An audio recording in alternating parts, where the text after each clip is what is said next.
Boa tarde, hoje é quinta-feira, 26 de setembro. No Nesp Notícias nós vamos falar de patrimônio ambiental. Rios da região estão poluídos. As margens que deveriam ter árvores nativas hoje são ocupadas por casas, constantemente ameaçadas no período das chuvas. SESC incentiva a prática de atividades físicas. E a gente faz um passeio pelo banquete da Casa Ponce Paz.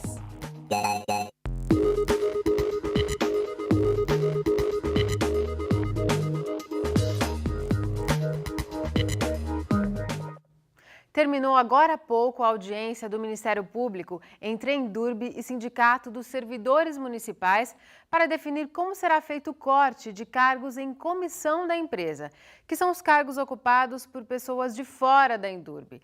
Ficou definido que dos 82 cargos possíveis de nomeação, a Endurbe conta agora com 28. Desses, apenas 23 podem ser ocupados por pessoas de fora. Hoje, a empresa conta com 37 funcionários em comissão. Com essa medida, 14 devem ser demitidos. Endurbe e sindicato assinaram um termo de ajustamento de conduta. Um novo plano de cargos e salários será elaborado e deve ser votado pela Câmara na última sessão do ano, no dia 17 de dezembro, para que entre em vigor já em 1º de janeiro de 2014. A natureza está intimamente ligada à história das cidades. No passado, os rios definiram o local de fundação dos municípios. Mas, com o crescimento das cidades, eles foram deixados de lado e acabaram se transformando em verdadeiros depósitos de lixo. Descaso que traz prejuízos a todos nós. Sujeira e mau cheiro compõem a paisagem do Ribeirão dos Patos, córrego que corta a cidade de Agudos, a 20 quilômetros de Bauru. O curso d'água é um dos exemplos de má conservação dos afluentes no interior paulista. As margens que deveriam ter árvores nativas, hoje são ocupadas por casas, constantemente ameaçadas no período das chuvas. De acordo com o Código Florestal, as margens deste rio deveriam ter pelo menos 30 metros de área de preservação. Mas aqui dá para ver que em alguns trechos não sobraram nem 3 metros. Resultado de uma ocupação irregular e de falta de acompanhamento do poder público. A situação dos rios e a relação deles com a cidade foram os temas do trabalho desta aluna de arquitetura da Unesp em Bauru.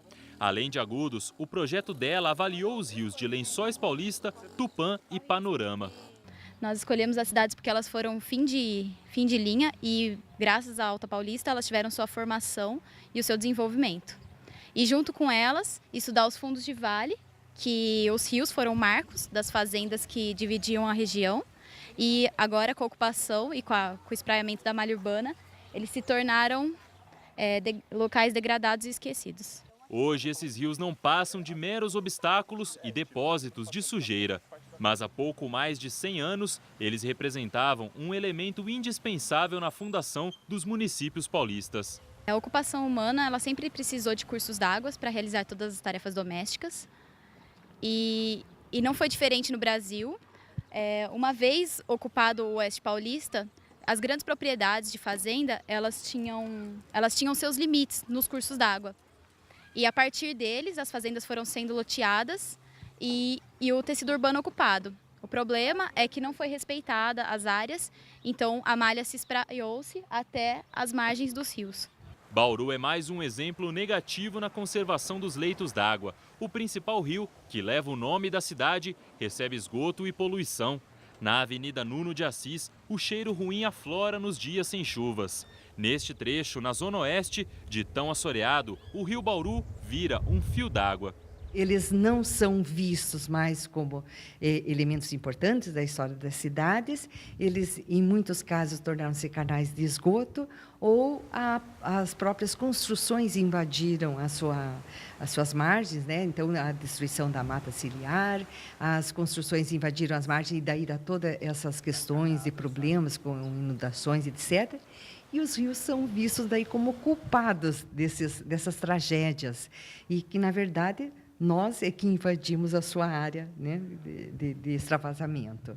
A situação de hoje é o resultado da falta de compromisso no passado. principalmente nos anos 80 e 90, períodos de grande crescimento populacional e de degradação descontrolada do meio ambiente. Não dava-se importância, não via-se que nós estamos destruindo o nosso patrimônio, a questão da sustentabilidade, a questão do meio ambiente foi deixada de lado durante muito e muito tempo. E hoje ainda há tempo de recuperar esses rios. A Prefeitura de Bauru tem um trabalho permanente de recuperação das margens dos rios. A principal ação consiste em plantar novas mudas. Primeiramente, a gente tem que se preocupar com as nascentes, né? Cercar a nascente, a legislação exige que se cerque 50 metros na beira do rio, nas nascentes, e 30 metros de preservação no resto do rio, com até 10 metros de largura, né?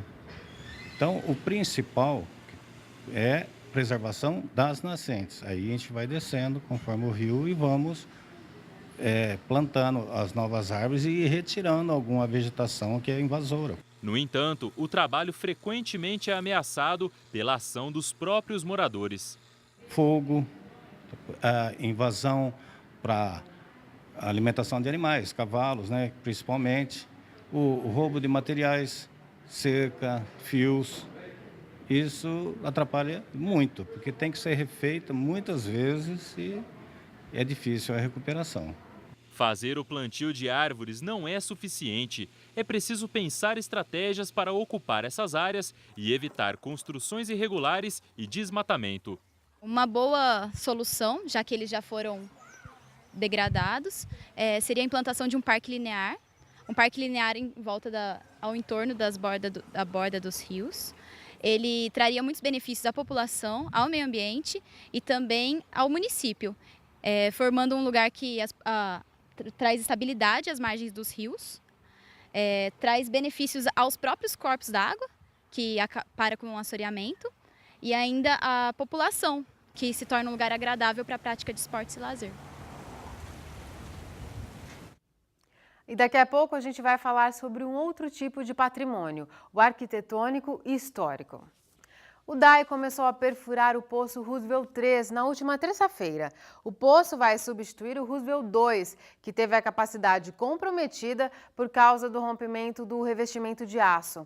A nova obra deve ser concluída em 2 meses e vai abastecer 10 bairros na região oeste da cidade. Já os moradores da Vila Falcão e do Bela Vista devem ficar sem água até pelo menos a madrugada de amanhã. Uma adutora rompeu na rua Saldanha da Gama. Nos últimos dias, o sol até apareceu, mas o vento tem deixado o clima frio. A previsão é de que a temperatura comece a subir aos poucos. Veja os detalhes no mapa. Não chove na tarde desta quinta-feira no estado de São Paulo. Amanhã o sol deve predominar em todas as regiões. As temperaturas começam a subir gradativamente. Bauru deve ter sol até o fim de semana. Agora a umidade do ar está em 31%.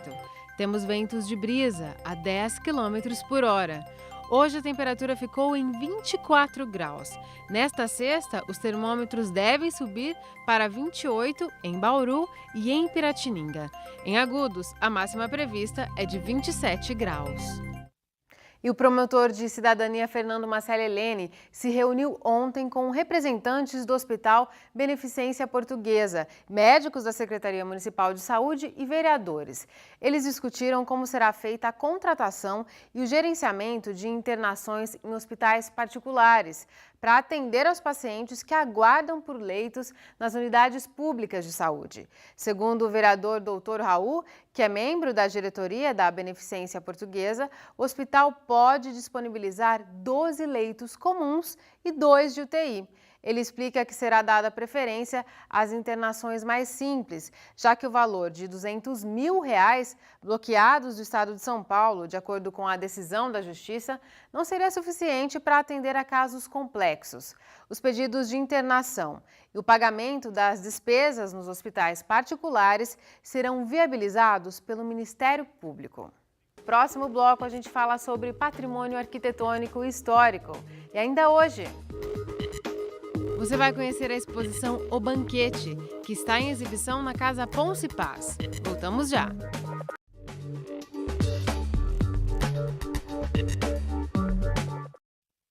Nós vimos aí um projeto de arquitetura que estuda o patrimônio ambiental. E hoje e amanhã o programa de pós-graduação em arquitetura e urbanismo da Unesp discute o patrimônio arquitetônico e urbano. É o primeiro colóquio salvaguarda do patrimônio arquitetônico e urbano. Para falar sobre o evento, nós recebemos a organizadora, a professora Rocil Salcedo. Professora, obrigada por sua presença aqui no Unesp Notícias. Boa tarde, eu que agradeço o convite. Professora, o que faz parte do patrimônio histórico e arquitetônico de uma cidade? Muito bem, o patrimônio arquitetônico são todas aquelas edificações que têm um valor histórico, arquitetônico e cultural representativos para uma comunidade, para uma cidade.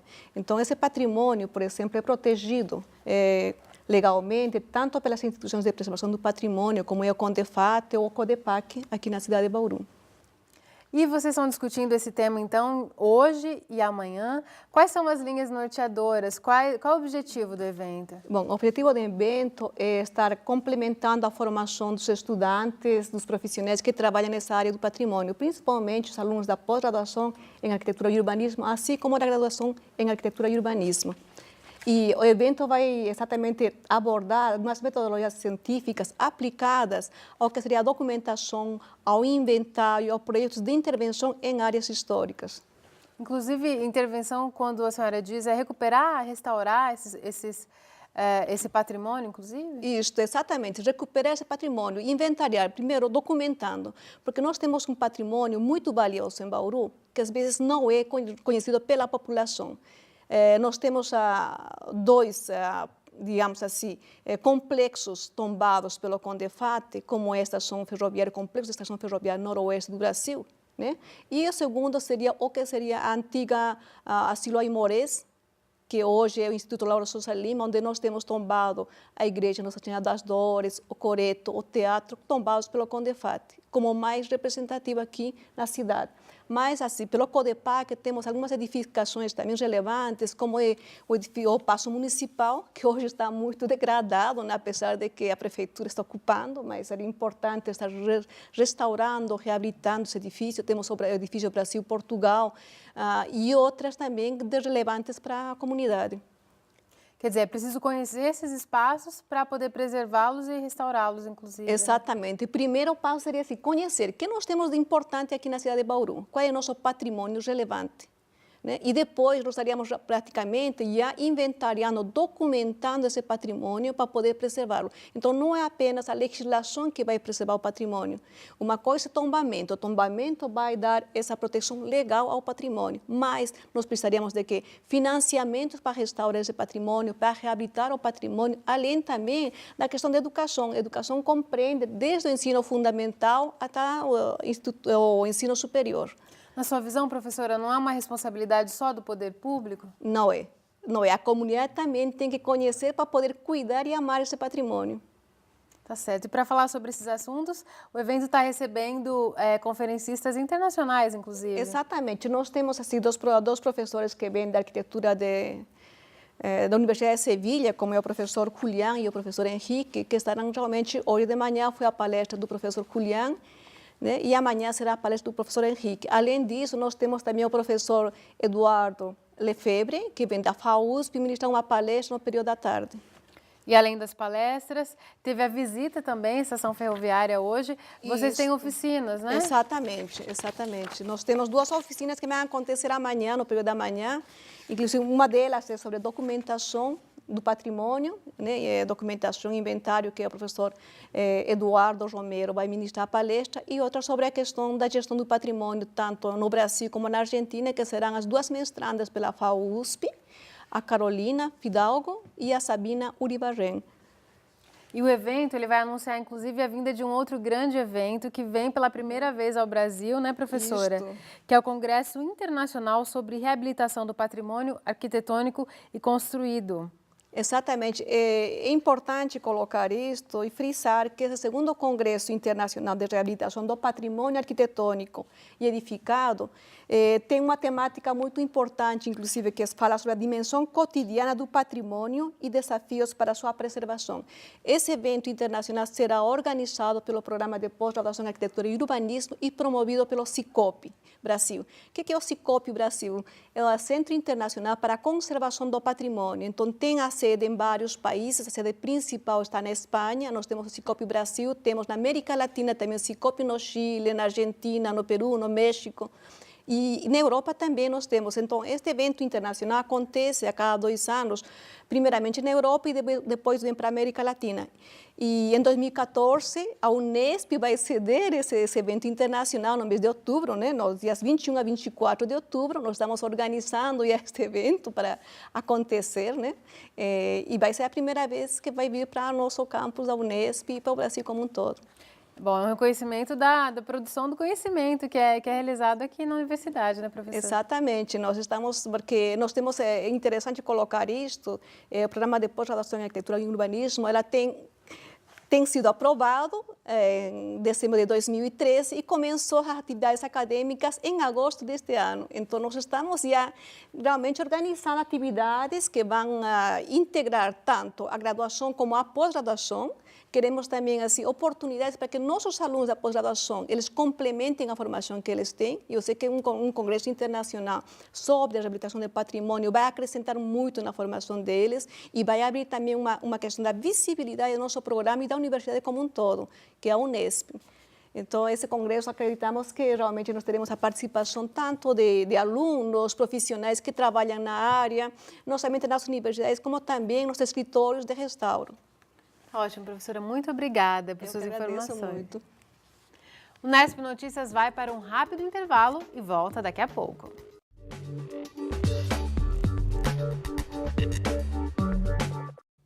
O SESC realiza até domingo a Semana Move Brasil. Durante o período serão realizadas atividades físicas e esportivas que incentivam uma vida mais saudável. E olha, até para assistir a um filme no meio da tarde é preciso se exercitar. Os olhinhos estão atentos e também curiosos. No televisor, quem visita o SESC nesta semana tem a oportunidade de ver curtas-metragens. Mas para assistir a esse filme tem que ajudar. E é assim, pedalando. É aqui nessas bicicletas que é gerada energia para essa galerinha acompanhar as histórias. 1 hora de pedaladas cansa, mas garante 1 hora de diversão na telinha. E quem subiu na bike concorda comigo. Cansa um pouco, né? Mas vale a pena? Vale, porque eu vejo as crianças felizes aí vendo o filme, né? Aí eu fico feliz também. Não é mágica. Energia gera energia. São 4 bicicletas instaladas na área de convivência do SESC. O movimento do corpo vira energia mecânica no veículo e então é transformada em eletricidade. A energia humana ela é convertida num motorzinho. Esse motorzinho joga essa energia para um conversor que joga na bateria. Aí a imaginação do cliente que vai determinar o que você vai fazer com essa energia, né? Pode fazer de tudo? De tudo. Acender LED, televisão, vídeo, o que você quiser fazer. Fica ao seu critério. Esta atividade faz parte da Semana Move Brasil. O objetivo é incentivar a prática de esportes no país. A gente tem que procurar incentivar de várias formas. A gente quer conquistar o público, então cada público é conquistado de um jeito. Então aqui trazendo de repente uma atividade nova, algo que cause curiosidade, a gente pode descobrir que também há prazer pedalando. E a tarde toda é assim. Enquanto uns suam a camisa, outros ficam sentadinhos. Foi legal ver as bicicletas gerando eletricidade, é um filme passando por essa eletricidade gerada dos pés da bicicleta que as pessoas comandam. E assim, se divertindo e praticando uma atividade física, ainda aprendem a lição do dia. Assim, não precisa ficar gerando energia de outro modo que use alguma coisa que pode prejudicar a natureza. Que molecada esperta, hein? O SESC fica na Avenida Aureliano Cardia, 671. Não paga nada para participar. E neste mês, a Casa Ponce Paz, aqui em Bauru, apresenta uma exposição de um jeito diferente. Os visitantes vão se sentir em casa quando encontrarem os 12 quadros.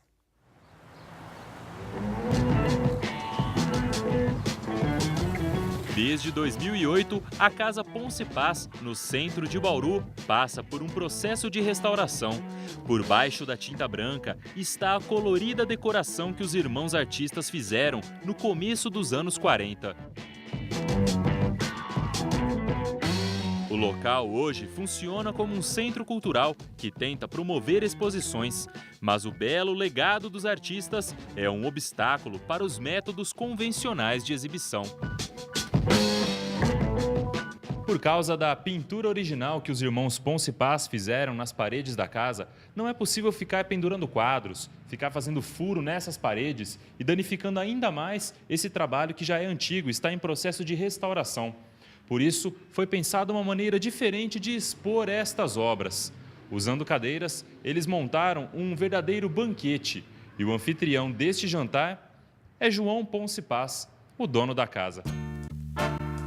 Com um olhar altivo, ele observa os convidados. Sentado à frente dele está a Brasileira, pintado em 1981 por Sônia Gabriele. Outro faminto convidado é o Velho Bandeirante, de Miriam de Oliveira, de 1996. 12 obras sentadas em volta de uma mesa imaginária. Mas a proposta é fazer um convite bem verdadeiro. A ideia do curador, que foi o Eto Coelho, foi de convidar essas obras de uma maneira simbólica, mas no sentido de convidar as pessoas. E uma atração para receber esse público, convidar os artistas também para frequentarem a casa, que é um dos nossos objetivos.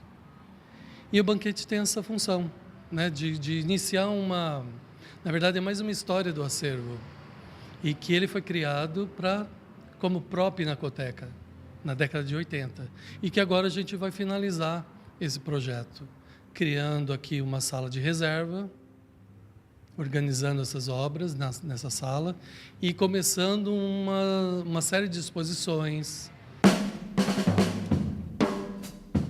Todos os retratos fazem parte do acervo municipal de artes plásticas. Cada personagem desse jantar imaginário traz objetos de decoração. A menina, de Eliana Bojiquian, trouxe suas bonecas. Já os óculos do senhor Daniel Pacífico, pintado por Walter Mortari, repousam sobre a cadeira. Até o Papa João Paulo II trouxe sua estola. A etiqueta de identificação virou um guardanapo, que descansa sobre um par de talheres. Uma forma diferente de aproveitar um espaço decorado com tanto talento. Além de ser a casa dos irmãos artistas, esta esquina também quer ser mais um lugar de arte para os bauruenses.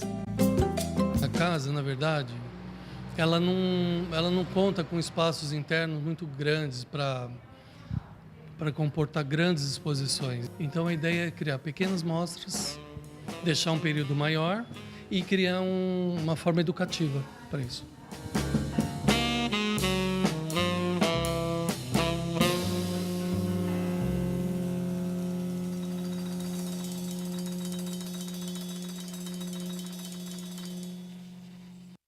Os quadros ficam expostos até o dia 4 de outubro. A casa abre de segunda a sexta, das 9 da manhã às 6 da tarde. Outras informações pelo telefone 3232 1552.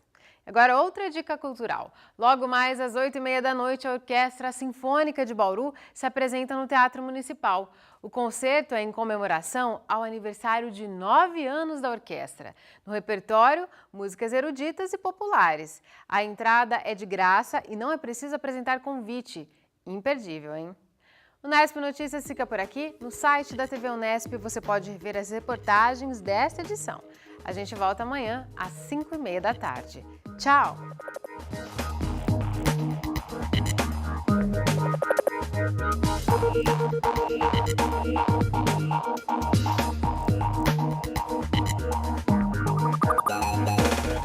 Thank you.